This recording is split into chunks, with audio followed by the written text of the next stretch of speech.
ജഗദീശ നമാമി പൂർണ്ണമേകം പുരുഷം ത്വാം പ്രകൃതേ പരം പുരാണം വിഷമാൽ ഭവതാഭിരക്ഷിതാഹം തനയേർദേവ മുഹുർമുഹു കൃപാബ്ധേ. ഹേ ലോകനാഥ, പൂർണ്ണനും ഏകനും പ്രകൃതിക്കും അതീതനായ പരമപുരുഷനും എല്ലാറ്റിനും മുമ്പ് തന്നെയുള്ളവനും ആയ അങ്ങയെ നമസ്കരിക്കുന്നു.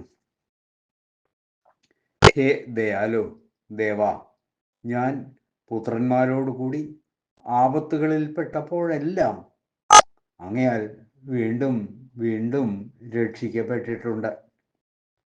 സർവത്ര ഗോവിന്ദനാമ സങ്കീർത്തനം, ഗോവിന്ദ ഗോവിന്ദ.